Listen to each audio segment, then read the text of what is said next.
Ако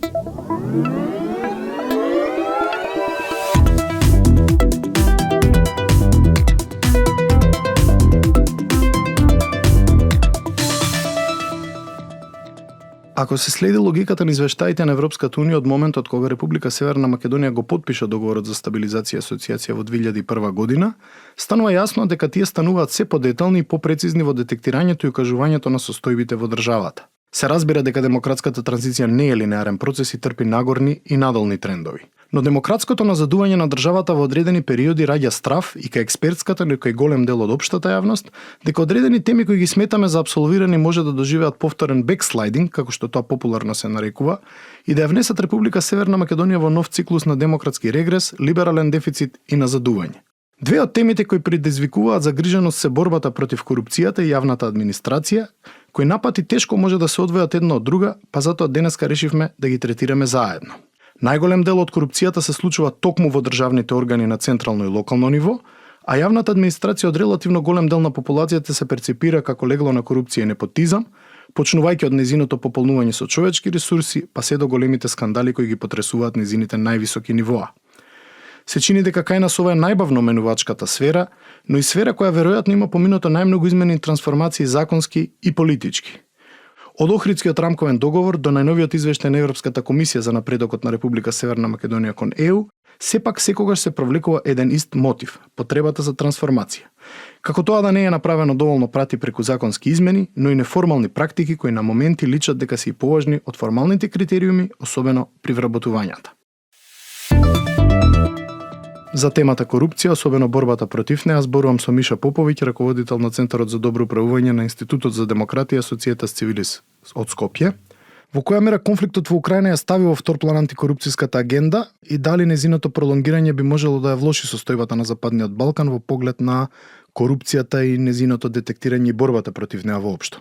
Па од една страна конфликтот во Украина ќе ги засили тенденциите на меѓународните партнери од западот на државата, меѓутоа и на земјите во регионот, да преферираат намалување на можноста за конфликт, а тоа значи некакво задржување на статус квото, односно она што се нарекува стабилократија, односно поддршка на политички елити кои што можат да одржат мир без разлика дали тие се особено значајни за позитивен исход во реформите. Одговорот не може да се даде дали дека војната во Украина ќе ја подобри борбата против корупција или ќе ја влоши борбата против корупција. Прашањето е како тенденцијата да нема конфликт во Западен Балкан, да не се отвори ново жариште, ќе биде искористена од најразлични актери. Државната комисија за спречување на корупција често предупредува на случаи на корупција. Кај нас е главниот орган кој, да речем, алармира во однос на состојбите во корупцијата, вклучително и во јавна администрација, но самата не е орган на прогон. Од друга страна се чини дека комисијата, ДКСК нели скратено, го пополни спразнетиот простор на СЈО најмногу во медиумска смисла, иако се работи за различен тип на институција во суштина. Се прашањето е не само како и дали треба понатаму да се зајакнува оваа институција, дали треба да се прошират незините ингеренции со тоа што веднаш треба да разјасниме дека таа не може и не треба веројатно да биде орган на прогон, туку орган на детектирање на проблемите, како да и се обезбеди соодветна кадровска екипираност или она што го нарекуваат човечки ресурси, дали требаат повеќе фондови, што точно, бидејќи гледаме во извештаите на Европската комисија се споменува оваа проблематика многу често. Очигледно е дека тука нешто треба да се превземе. Што точно, каде треба да бидат границите на ДКСК и што треба да се направи за подобро да работи поефикасно? Онака како што сега е поставена антикорупцијската комисија, таа, како што кажам, не е орган на прогон. Очекувањата на многу луѓе во државата се дека треба да биде орган на прогон. И мислам дека тоа нема да создаде долгорочен успех. Тоа што е важно е да се зајакнат можностите на антикорупцијската комисија да прави детекција на корупција во смисла на тоа да ги искористи постоечките податоци што извираат од институциите, постоечките податоци што извираат од медиумите, од граѓанското општество, за да се насочи кон одредени жаришта на корупцијата. Втората работа што антикорупцијската треба да ја прави е дека врз база на овие работи, значи оваа прва надлежност што ја има, детекција, да развива системи кај институциите на превенција, затоа што успехот во борба против корупција не може да зависи само од антикорупцијска комисија. И на долг рок сите треба да разбереме дека сите институции се антикорупцијски институции. Третата надлежност која што произлегува од сите онаа долга листа на надлежности во Законот за спречување на корупција е да креира долгорочни политики и стратегии кои што треба да го нацртаат патот за сите останати и за себе, каде треба да се развива борбата против корупција, што е она што е важно да се направи. Добро, спомнавме на почетокот еден мит, да речеме, во кој се верува во нашето општество, тоа е дека Државната комисија за спречување на корупција или антикорупцијска, како што скратено ја викаме, може да делува. Меѓутоа знаеме дека многу повеќе работи репресивно да делува, да. Знаеме дека тука се јавното обвинителство и понатаму судовите кои се задолжени за ова. Па можеме ли накратко само да ја објасниме врската помеѓу јавното обвинителство и ДКСК и дали обвинителството постапува автоматски по случај отворени од страна на ДКСК или механизмот е малку поинаков? За нашите слушатели да знаат за каква точно релација се работи, со обзир дека има многу стереотипи во однос на ова општествено. Да. Земјите што имаат успешна борба против корупција, прво имале независно судство, независно правосудство. Так. Ние го немаме тоа. Ние пробуваме да развиеме антикорупцијски капацитети, кои што ќе доведат до антикорупцијски успех, меѓутоа истовремено немаме независно правосудство. Во ноември 2021 самата влада на Република Северна Македонија усвои методологија за проценка на ризик на институционална корупција. Што е суштината на оваа методологија, како е замислено да функционира, бидејќи кога кажеме методологија вообичаено замислуваме нешто масивно со многу индикатори, со многу тешка рамка и така натаму, кои луѓето не сакаат да го читаат во детали, не сакаат да навлегуваат. Може ли накратко да објасниме што е суштината на оваа методологија? Се чини интересно како појава. Методологијата во основа е секоја институција да ги идентификува ризичните области во своето делување, да види дали постојат ефикасни и применливи процедури за да спречат да се случи корупција на одредено место. Бидејќи денеска зборуваме во подкастот за две теми кои се многу блиски, тоа се корупцијата и борбата против неа и јавната администрација. Она што ве спојува со другиот соговорник денеска е едно прашање кое сакам да го поставиме на двајцата, а тоа е дали неформалната практика на партиско филтрирање, практично на списоците за вработување во јавна администрација и штети на соодветната екипираност на јавната администрација, прво во квалитативна смисла како се одразува, и колку стимулира понатамошна корупција и користење на неформални практики као оние кои се вработени на ваков начин. Ако си влегол на еден начин, тоа ти е тебе урнек за тоа како треба да се однесуваш веројатно понатаму. А ако ти е неформални механизми и некаков непотизам или фамилиаризам или кронизам помогнал да ти се вработиш, веројатно ќе сметаш понатаму дека сите тие феномени се дозволени, прифатливи и треба да се применуваат и понатаму во твојата работа. И затоа го поставам ова прашање токму од оваа перспектива. Ние сме направиле системот да биде слаб, нејасен, нефинансиран, неефикасен, меѓутоа истовремено политичките елити имаат инвестирано доста во она што ти го нарече партизација на јавната администрација. Во смисла на нека општа перцепција, една нова практика на отворање на случаи покренување на обвиненија кон високи државни службеници, дали ова придонесува кон борбата против корупцијата и дали сепак сметаш дека се уште од селективна природа, односно е резултат кој зависи од притисок на надворешни фактори, односно не е интернализирана, прифатена практика во нашето општество. Бидејќи во принцип важеше правилото до скоро дека оние кои се на власт нема никогаш да добијат кривични пријави, гледаме дека тоа веќе не важи, дека почна да се менува практиката, дали овие 1, 2, 3 случаја се доволни и се резултат точно на што? Овие случаи се, да речеме, добра насока, ќе видиме како ќе завршат. Се зависи од како завршуваат случаите. Да, тие немаат епилог, така е. Да, меѓутоа добро. Генерално случаите за корупцијските случаи во судството траат долго. Очекувањата се на луѓето се дека сакаат да ги видат брзо разрешени, меѓутоа за жал и поуспешни држави од нас долго време водат борба против корупција во смисла на еден случај. Меѓутоа тие се чекори во добра насока, меѓутоа не мислам дека јавното мислење реагираше на таков начин дека ете сега ова е јасен знак дека работите се тргнати во добра насока. Токму заради тоа што постоеше некоја малку и неодлучност кај високи представници на власта кои што излегоа првично во одбрана на сега веќе обвинетите. Да. Што повторно укажува дека, тоест им сугерира на луѓето дека можеби ќе има некаков притисок. За темата јавна администрација и предизвиците кои ни предстојат во оваа сфера зборувам со професор доктор Драган Гоцевски, редовен професор од областа на јавната администрација на Правниот факултет Јустинијан I. Драган, добре дојде. Благодарам на поканата, подобро најдов. Сакам да почнеме од она што мислам дека многу мал дел од слушателите го познаваат или генерално од нашата популација, тоа е разликата помеѓу двата основни система на јавна администрација, Merit и Spoil системот на регрутација.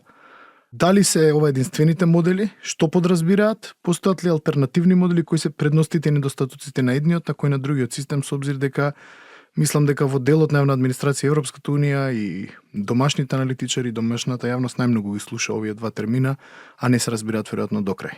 Spoil системот терминолошки и ова е попознатиот дел од овие два система за кои што и во популарниот наратив широката јавност, условно речеме, е позапознаена. Spoils систем на плен, богатство при кој ќе освоите нешто или случај на плячка, плен, па од таму е spoil систем, односно тој што ќе дојде на власт, негово е се, Кој ќе ги освои изборите практично. Така е, кој ќе ги освои изворите. Меритократијата оди од латинскиот in meritum, по заслуга, кој колку заслужил. И се однесува на систем на или начин на регрутација со техничка проверка на технички мерливи и проверливи квалификации на кандидатите или на рекрутите. Први да го одговорам до крај прашањето, не се единствени познати модели, постојат и други, меѓутоа далеко помалку застапени, особено во современ контекст. Пример имате модели на непосреден избор. Рецимо повторно Соединените американски држави кои земеме као пример, локалниот шериф. Да. Тоа е една мала, у принцип, паралелна функција на началник на полициска станица. Да. Го бира локалното население. Така. Меѓутоа, тие се многу по-мали, по-ендемични типови на пополнување на работни места во јавен сектор. Да пробаме да разбиеме еден мит за нашите слушатели. Постои митот дека постои огромна превработеност во јавна администрација кај нас. Тука го вклучуваме јавниот сектор. Околу разликите можеме да дискутираме кои се во построга смисла. Дали е прекубројна? И што говорат компаративните искуства во оваа смисла, европски, светски? Јас сум наишол на различни податоци, се мери во однос на работоспособно население, се мери во однос на целото население во државата, па има тука спор колку е идеалната бројка, кој модел треба да се следи и така натаму. Што е сублимиран некаков заклучок? Е прекубројна, не е прекубројна или тоа е прилично, да речеме, на флотантна категорија? Јас сметам дека да. Во јавниот сектор има повеќе вработени од колку што е потребно. Дали таа изјава апсолутно важи за целиот јавен сектор подеднакво? Не. Јавниот сектор е систем од 1340 јавни институции. На различно место, на различно ниво на власт, локална самоуправа, централна власт, кои што се бават со различно нешто. И мора внатре структурно да го разглобиме јавниот сектор и по типови на институции, органи на државна управа, односно министерства, управи, агенции, дирекции, заводи, кои што веќе полека како тип на институција ќе исчезнат, ќе останат само министерства, агенции, инспекторати, до општински администрации, до јавни служби, установи од област на култура, образование, труд, наука и така натаму, до општинските предпријатија и до еден феномен кој што после 2000-тите да понавамо некако се прошири, а тоа е да јавните предпријатија кои што беа оценети дека може така да работат, беа трансформирани во акционерски друштва или друштва. Каде треба да се влија и како треба да гледаме дали било која организација на поединечно ниво, па и во целост кога сакаме или индуктивно да дојдеме до таму, е превработена или не. Дали со тој број на вработени во овој момент ние добиваме обем на услуги кои што ги исполнува нашите барања и дали го добиваме квалитетот на услугите кои што сметаме дека го заслужуваме. Тоа се да прашања кои што бараме да ги одговориме. Затоа што во номинални бројки, само ако ги гледате показателите, особено што ги наведовте, многу малку кажуваат, веројатно. Многу малку кажуваат. Имено, од 2005-16 во однос на вкупното работоспособно население, вкупното економски активно население, значи тие кои што согласно Агенција за АВРАМ, Агенција за вработување на Република Македонија тогаш ги водеше, 18,59% јавниот сектор тогаш така евидентиран беше 18,59% од вкупното работоспособно население. Денес, според пописот од 2021, 16,5%. Значи има пад. Има пад. Кога сме кај партиски вработувања, веќе ги спомнавме во претходниот контекст, колку неформалната практика на партиско филтрирање на списоците за вработување во јавна администрација и штети на соодветната екипираност на јавната администрација со кадри кои се реално потребни, наместо кадри кои се партиски подобни.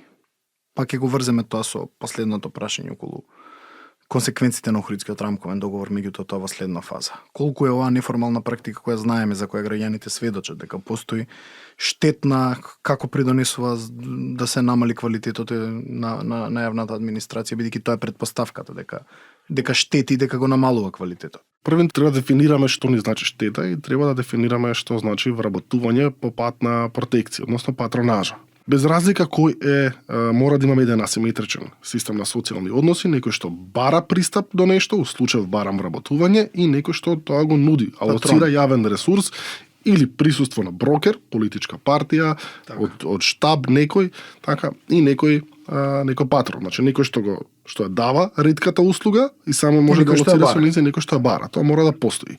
И не се само партиски. Па дури и во партиите, ако ги гледате, да беа партиите толку умешни да само своето членство го задоволат, ние никогаш би немале смена на партии. Јасно. Тоа е ветување. И преку ветувањето вие добивате лојалност. А лојалноста задржувате се додека може да успеете со одредена критична маса на приврзаници и да бидат задоволени. Така е. Тоа е моделот преку тој клиентелизам, и вие сте истражувале на таа тема, и повеќе од мене, тоа така функционира. Сега, кои се штетите кога вие патронажно бирате да вработите луѓе во јавна администрација? Во Северна Македонија, пак е нагласам, меритократски се вработуваат луѓето. Значи, вие за да вработите некого, не станува збор дали тој е приврзаник на вашата партија или не. Така, за да стане спорно, да стане проблематично, треба да стане збор за работно место, дизајнирано специфично за еден поединец, без разлика на мотивите, во кој случај имаме злоупотреба на јавно место. Втор аспект, треба поединецот кој се вработува на тоа место да ги исполнува условите, затоа што ако не ги исполнува условите, повторно имате злоупотреба на јавно властување. И во Агенција за администрација, комисија за селекција, која што треба да ги провери критериумите на тоа лице, Министерство за информатичко општество, кое што дава согласност на систематизациите за работни места, кој што треба да види дека тоа работно место првин мора да постои и дека е направено како што треба, да бара и знаење, и школо, и компетенција, и квалификација. Така, и на крај тој што ќе го потпише решението за вработување на прворангираниот кандидат. Уште во однос на ова, сакам да прашам последното прашање затоа што е врзано.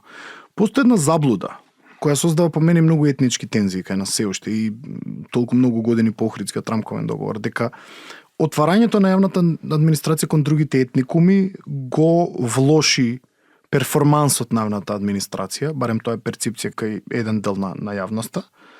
Дали воопшто постојат јасни индикатори кои кажуваат на ваков развој дека затоа што тој процес се отворил кон други етнички групи, паднал квалитетот на јавната администрација? Дали е тоа резултат доколку е точно на етнички филтер, на партискиот филтер кој беше надодаден на етничкиот филтер при вработувањата, или во прашање нешто трето, или фундаментално е неточно ова тврдење?